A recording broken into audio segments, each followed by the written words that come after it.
बिस्मिल्लाहिर्रहमानिर्रहीम।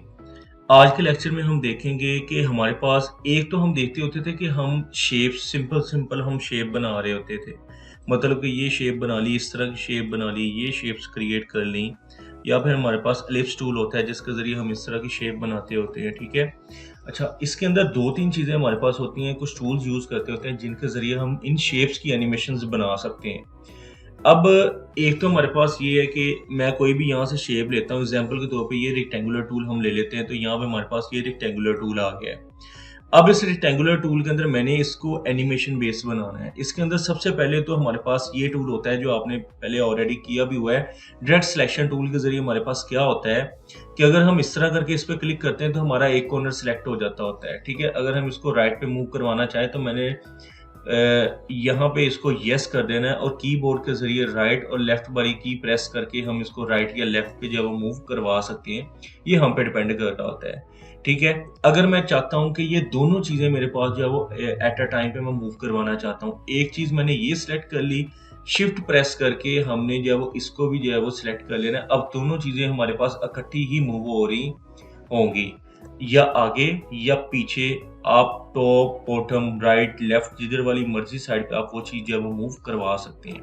इस टूल का पर्पस होता ही ये है डायरेक्ट सिलेक्शन टूल के ज़रिए। अब मैं चाहता हूँ कि ये दोनों तो सिलेक्ट है, तीसरे वाला ये भी सिलेक्ट करना है। शिफ्ट प्रेस करके इसको भी आपने सिलेक्ट कर लेना, आप जैसे मर्जी राइट, लेफ्ट, टॉप, बॉटम पे इसको मूव करवाएं। अब ये तीनों कॉर्नर मूव हो रहे हैं, बाकी बाकी वो जो एक कॉर्नर है वो वाला वहीं पे स्टॉप है, बाकी सारे मूव हो रहे हैं। उसकी रीज़न ये है कि ये सारे के सारे सिलेक्टेड हैं। अब मैं शिफ्ट के साथ इसको भी अनसेलेक्ट कर देता हूँ। अब मेरे पास क्या होगा, हम क्या करते हैं, दोबारा इसको सिलेक्ट करते हैं, ये और ये। अब वो दोनों पॉइंट वहीं पे खड़े रहेंगे और ये वाले दोनों कॉर्नर पॉइंट्स जो है वो एक दूसरे के साथ मूव कर रहे होंगे। ये हमारे पास टूल होता है कि इसके ज़रिए हम इन चीज़ों को जब यूज़ कर सकते हैं। इसके अलावा एक और भी हमारे पास तरीका है, वही असल तरीका आपको बताना था। ये हमारे पास शेप है। शेप के अंदर जब आप शेप बनाते हैं, कंट्रोल टी दबा के आप राइट क्लिक करते हैं तो आपके पास ये एक पैनल ओपन हो जाता होता है फ्री ट्रांसफॉर्म का। इस फ्री ट्रांसफॉर्म के अंदर हमारे पास कुछ ऑप्शन होते हैं, वो हमने यूज़ करने होते हैं।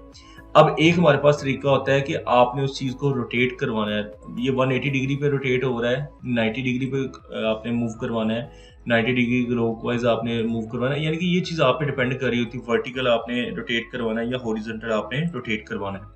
अब यहाँ पे जो पर्सपेक्टिव टूल होता है, पर्सपेक्टिव टूल का पर्पस क्या होता है कि आप इस चीज़ को इधर से कॉर्नर से पकड़ें या इधर कॉर्नर से पकड़ें, या आप पे डिपेंड कर रहा होता है। ये वाला कॉर्नर मैं पकड़ के इधर को मूव करवाता हूँ और एंटर दबा देते हैं, ये तो एनिमेशन तब भी हमारे पास बन जाएगी, ठीक है?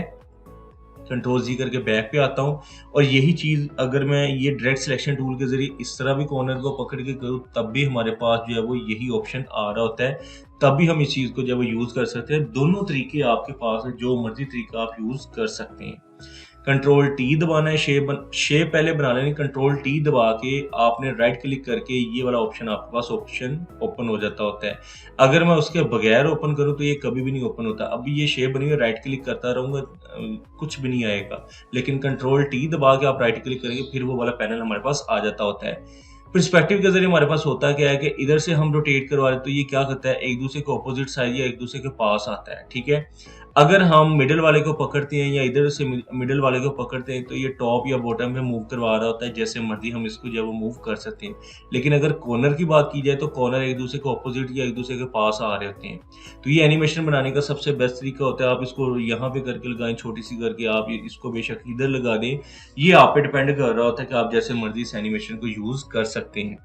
अब इसी के अंदर हमारे पास क्या होता है, कंट्रोल टी दबा के यहाँ पे पर्सपेक्टिव के ज़रिए आपके पास सिर्फ या इधर को मूव होता है, इधर-उधर कहीं मूव नहीं होता, ठीक है? लेकिन इसी के अंदर अगर हम यहाँ पे आ जाएँ डिस्टोर्ट के पास इसका फुल इख्तियार होता है, आप जैसे मर्ज़ी इसको रोटेट करवाएँ। आपके जो कॉर्नर है, सिंगल कॉर्नर को पकड़ के आप बेशक इसको यहाँ पे लगा दें, आप बेशक इसको यहाँ पे लगा दें। ये अब आप पे डिपेंड कर रहा होता है कि आप जैसे मर्ज़ी जब इस चीज़ को यूज़ कर सकते हैं। ये इस तरह की एनिमेशंस क्रिएट करने के लिए हम यूज़ करते होते हैं।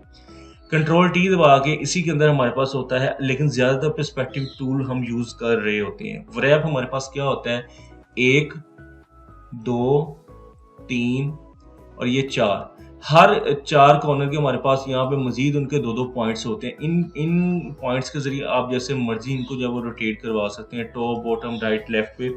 आप बेशक इस कॉर्नर पॉइंट को यहाँ पे इस तरह सेट कर दो, ठीक है? आप इस तरह सेट कर दो, इस वाली चीज़ को यहाँ पे इस तरह करके सेट कर दो, ये अब आपके इख्तियार में होता है, ठीक है?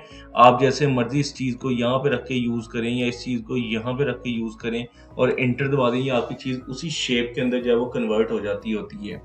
तो ये हमारे पास जो 3 चीज़ें होती हैं, पर्सपेक्टिव टूल, डिस्टॉर्ट और व्रैप, ये बहुत इंपॉर्टेंट चीज़ें होती हैं। ये कई दफ़ा हमारे पास कुछ ना कुछ शेप्स ऐसी आ जाती हैं जिन पे हमें ये वर्किंग करनी होती है, तो उसके लिए जो है वो हम इन चीज़ों को जो है यूज़ करते होते हैं। ठीक है जी? आज का सिर्फ़ हमारे पास यही टॉपिक था कि हमने पर्सपेक्टिव टूल, डिस्टॉर्ट और व्रैप टूल को किस तरह यूज़ करना था। अल्लाह हाफ़िज़।